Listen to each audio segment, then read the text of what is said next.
What's up, guys? Jaden Irwin here. I know it's been a while since my last upload, and I know that that's kind of become the intro for my videos over the last year. Hopefully that trend will change this year because I really want to focus on this YouTube channel with a new tool and a couple of tools that I've been building over the last few months.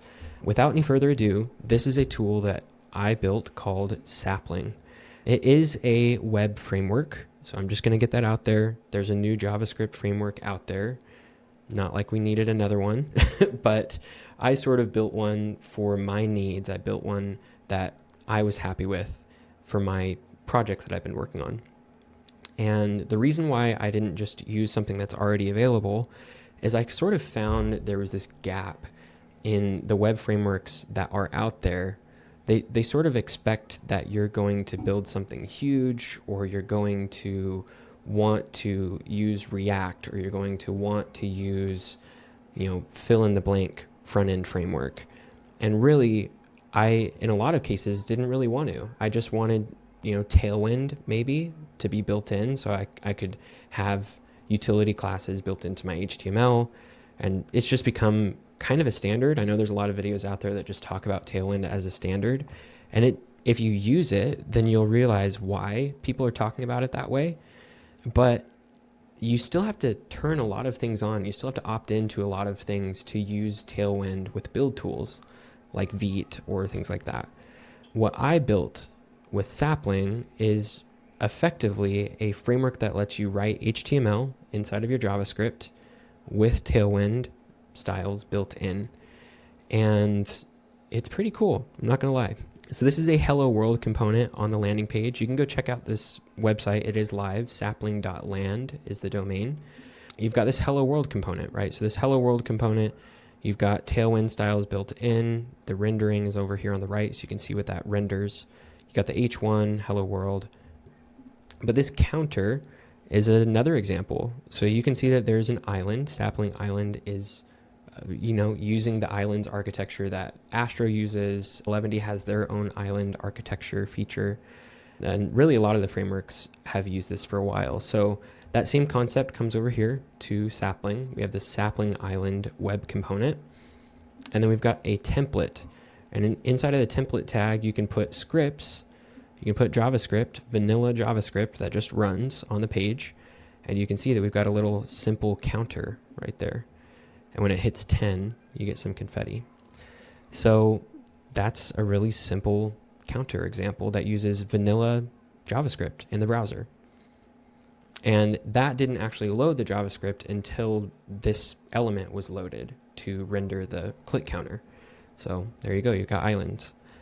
And then motion, there's just an example right there that we're importing the animate package, or the animate function from the motion package. Excellent, framer motion, now called motion. Right there, you're animating with a spring animation, just like that. So if you keep scrolling, you'll see some of the things that we talk about. SEO and performance is a big focus of Sapling. We want this to be, performant out of the box. It should just be fast out of the box. Zero JavaScript by default. So by default, if you opt into using Sapling, we're not going to give you any script tags. We're not going to give you any JavaScript whatsoever. It literally just takes your HTML, Tailwind classes, and spits out the final HTML from that. Islands architecture, we talked about that. And then basic by design. So the idea of this framework is not to introduce a new language. It's not to introduce a new compiler. It's not to introduce really anything beyond the web standards that are available, except Tailwind, because we're using Uno CSS. If you don't know much about Uno CSS, it is an awesome package out there that effectively, without a build step, does what Tailwind is doing. So I can, on demand, look at the classes that you've used and on demand generate the styles for that, rather than needing a build step to generate the code. So I know that's a lot of information. There's probably a lot of questions out there. People are like, oh my gosh, another JavaScript framework. What are we going to do? Do I want to use it? But really what's cool here, I think, is the simplicity of it. It's designed for simple projects. It's designed for maybe your first version of your project that you're trying to build. and you just want it to be quick. You want to set it up quickly. You want to deploy it quickly. And the advantage here, like you probably noticed at the beginning, this works in Dino. This works in NPM, Node. This works in Bun. Like, you're not limited to a specific framework. You're not limited to a specific runtime. You're actually not even limited to a specific router. So as you start poking around the website, you're probably going to notice that we did build our own router. If you go to the routing section, you can see that we have this import sapling from Sapling. Site equals new sapling, and there you go. We've got some routes. This is not a tutorial on how to use Sapling. That's coming very soon. This is just an introduction to Sapling and really the concepts around it. When I say that this is not limited to a specific router is because you can actually import the Sapling layout and use it inside of Express or Hono or you name it, Nest.js. You can really use it inside of any server-side routing package because the Sapling layout is a separate component that we built that runs on its own, and it has Uno CSS built in. So probably a lot of questions. I don't think I've covered it all, but I really just wanted to get this video out because I've spent a lot of time thinking about it. I spent a lot of time like, how do I introduce a new JavaScript framework that I want feedback on, and it's not at 1.0, and I'm not someone that talks at JavaScript conferences. I can't just go stand on some stage at a big conference and introduce a new framework. But I feel like I built something new here. I've built something that there's a space for it in the current web development sphere, in the current web development arena, right? So go try it out. Go to sapling.land, poke around, see what you think. This playground is super useful. If you click open playground, this opens just a little Dino playground. So everything kind of fits in one file. And you can see that we've got this site.get, we've got the server time, and then you're returning HTML from that. You have the head tag, the body class, and the children, which is effectively what you do when you're building an HTML page. But the advantage here is that it's running inside of TypeScript or JavaScript on the server, and you can do server things before you render the HTML. So let me know what you think. Hopefully that's exciting to some of you, that there's a new framework that tries to not do all of the things that the other frameworks are doing, and it just aims to be really simple out of the box. So that's really it. Go try it out. Let me know what you think. I am available on Twitter. That's probably the primary way that you would be able to reach out to me. I'm probably going to post this video on Twitter as well. So check it out. Let me know what you think. And that's it. We'll see you in the next one. Peace.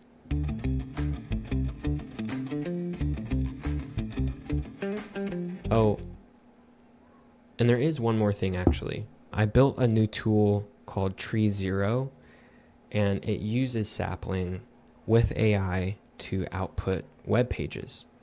So if we just go in, sign in, I think I'm already signed in, we can just, turn on a little fancy premium edit here. We could say, actually, let's just use our voice. I need a new website for my new JavaScript framework called Sapling. It should be minimal and modern and use black as the primary color.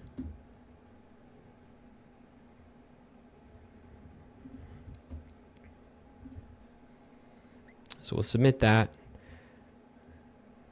push it out. Obviously, pretty fancy AI stuff, just generating the code right there. And what it's going to do actually after it's done generating the code is it's going to deploy it to a live URL. So a little bit different than Canvas from ChatGPT or artifacts from Claude. This is a live URL that you can just share to someone and maybe get some feedback, maybe iterate on together with that person. I'm really excited about this tool, and this is live as well actually. So you can go to treezero.land. That's it, treezero.land.